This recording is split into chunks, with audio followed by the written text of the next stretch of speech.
Okay, in a certain way, we're going to, I don't know if the word complete, the discussion that we had of these 8 or 9 different opinions over here of exactly how Hashem's foreknowledge and our free will works. The last of the commentaries that we're looking at is Rabbi Wasserman. Rabbi Wasserman, as we said, was one of the main disciples of the Horowitz. And he explains, as we mentioned the last time, that as long as there is no decree forcing and shaping human will, then people are responsible. Meaning, even if it's foretold prophetically of what is going to take place, but the way in which you get there is not foretold, and the way in which you engage yourself is not foretold. It's almost like when you plug in the address to your GPS or to Waze. So it's calculating alternative routes.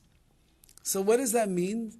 There's one address that you want to get to, but there's like 3 different ways that you could get there. There's the shortest route, and that's going to be on the freeway, and that's going to avoid all the traffic, and you'll get there. And maybe you like the scenic route. So you'll take the PCH, and it'll take you along the side of the beach. You can enjoy the beautiful sun and the ocean and the rays of the sun beating down on you and the beautiful blue skies. It'll take you a half an hour longer to get there, but you might enjoy that extra half an hour because it's much more peaceful than the 405 or the 101 on a crowded day. So the end goal is the same. That's where I want to get. But the way that I'm going to get there, I can choose whichever route that I want to. So Rabbi Wasserman seems to be saying that the Torah, it will foretell certain events that are going to take place.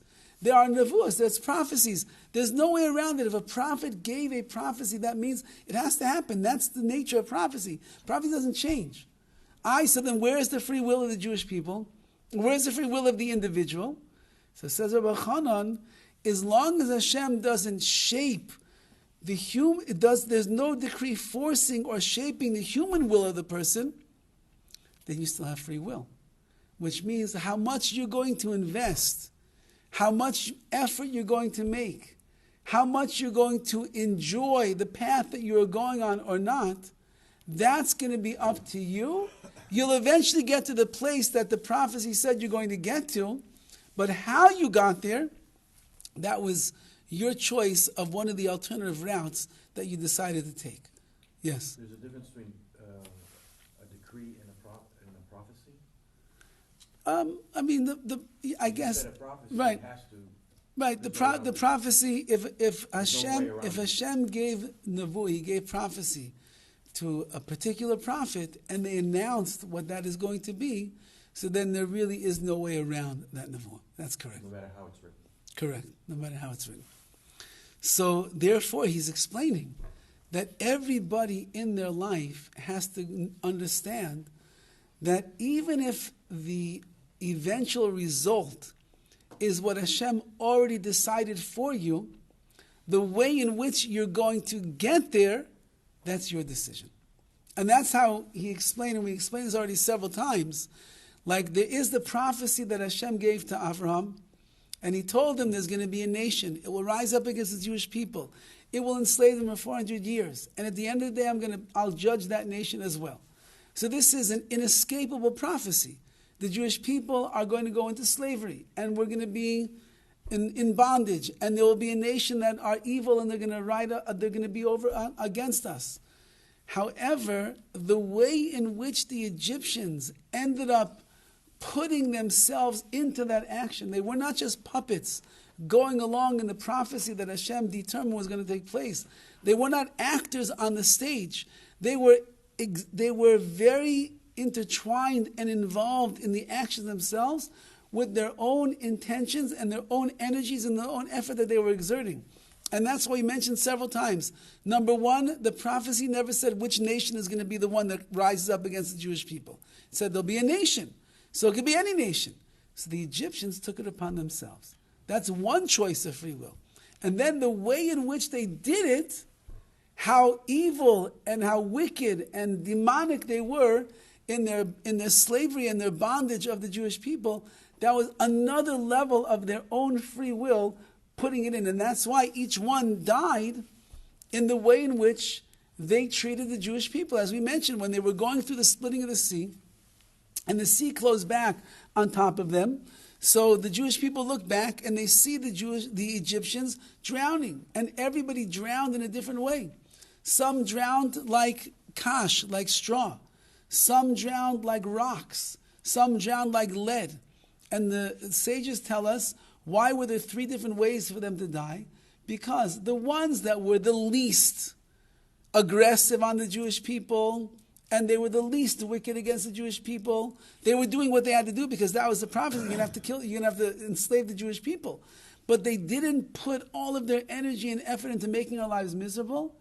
They drowned like lead, because lead is very heavy and it goes straight down, it sinks immediately. So their death was the most painless.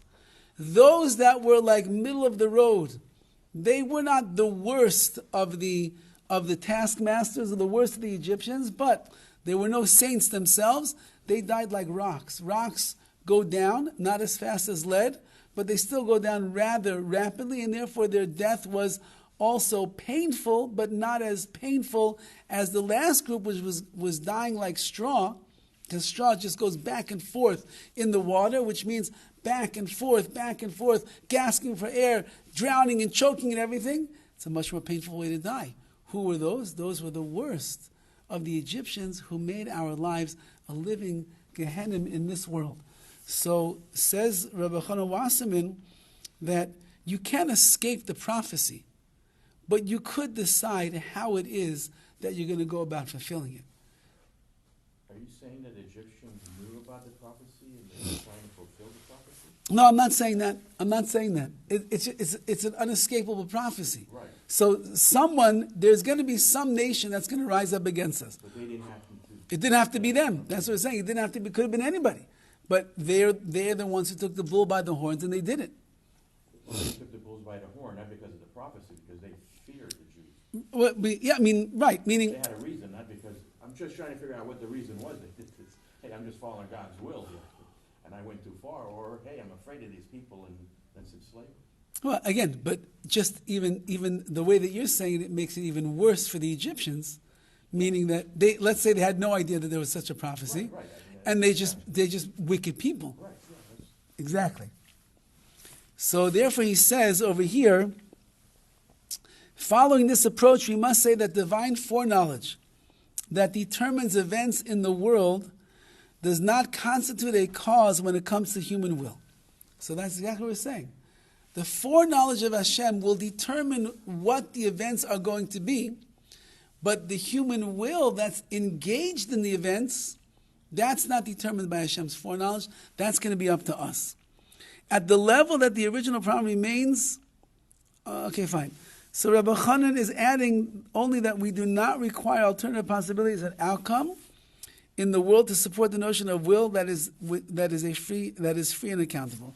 Meaning, seemingly, that he's saying over here is that the fact that Hashem's foreknowledge will determine what is going to happen, from the fact that I'm able to engage myself in the process, makes it that he did not remove my BECHIRA, my free will. So the paradox that we've been dealing with the entire time is, Hashem knows everything, Hashem determines everything, He's making everything run in a certain way, so how could I have free will? Says Rabbi Horowitz, what's the problem? So what that Hashem determines what's going to be? That Hashem is running the world. He needs certain things to happen. But how it's going to get there, that HaKadosh Baruch Hu doesn't determine. That's the GPS. There's alternative routes.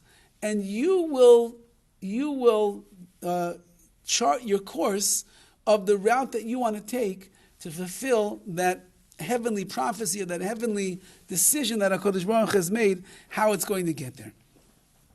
And he kind of leaves off with this, but he writes over here the way that we understand with the Egyptians, the reason they were held accountable, even though that, like we said, their deeds were prophetically foretold. So he says, even though their deeds may have been inevitable, the motivations were not.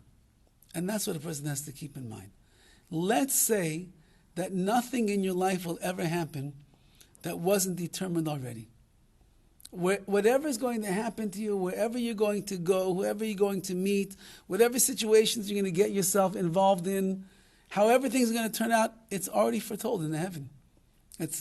And like if the tarot card reader can have the crystal ball and tell you what's going to happen 5 years down the road, and lo and behold, it happens 5 years down the road, so then certainly God himself knows everything that's going to happen now, tomorrow, next week, next year, 100 years. He knows it all. So that being said, and although that is true, that's how we're understanding it, your motivation and your engagement and your desire and your the effort that you're putting in, that itself is not foretold. And therefore, the divine foreknowledge never takes away your free will. So how does it work exactly? Hashem doesn't know how much effort you're going to put in. He doesn't know what your thoughts are going to be. He doesn't know. Again, that's like when we get into the words of the Rambam. The Rambam says, you can't understand that far. Because God's knowledge is all one.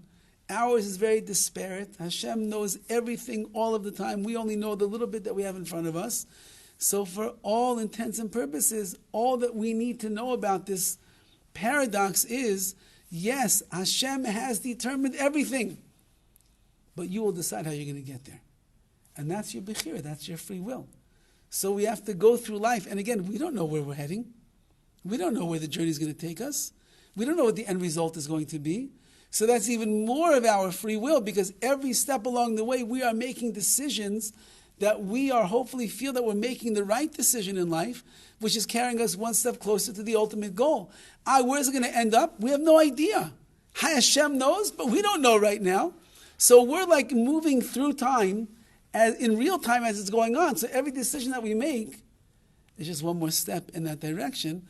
And I'm putting in my motivation, I'm putting in my free will, I'm putting in my desire, and I'm getting there. At the end of the day, you become a millionaire. Hashem knew you're going to become a millionaire. How'd you get there? You had no idea. Every step of the way was one step in there. A person's gonna go through a health conflict, and they're gonna overcome it, and they're gonna end up being healthy for the next 50 years of their life. So Hashem knew what's gonna happen. How did you get there? Well, that's gonna be determined based on how you're going to get there. You have no idea how it's going to work out.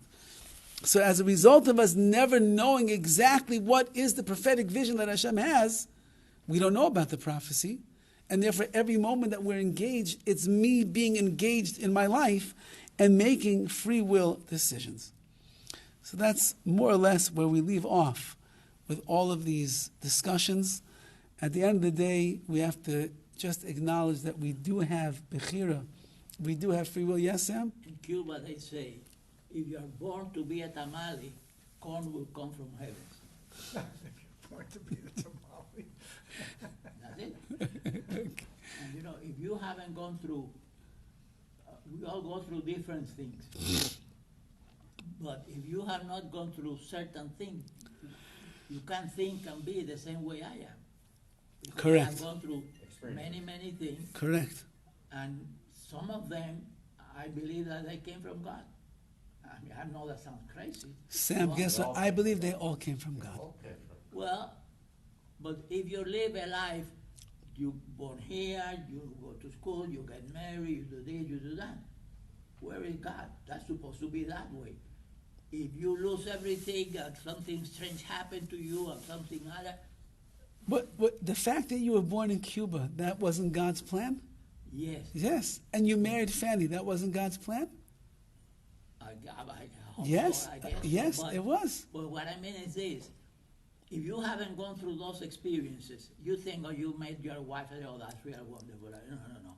I mean, if you get off the plane and you have $5 in your pocket, and what are you going to do tomorrow? And you go to an employment agency, and they ask you for your Social Security. I don't even know what Social Security is. And they hire you, and you say, well, when I go to work tomorrow, they're going to fire me. I've never been in a hospital. That's insane. And you get there, and there's a Cuban doctor. I mean, what are the possibilities of you coming here and meet a Cuban doctor? That Right. makes, That that the makes ha- you that- believe that there is God and He's handling you. Beautiful, beautiful. Thank you for sharing. Yeah. So we just finished the 9th chapter basically, and we'll start 10. There's only like 8 more chapters to go. So by the time we finish, we'll graduate with a degree in BECHIRA in understanding our free will. You know, all the time, seems to be. Oh yeah, no, I didn't know.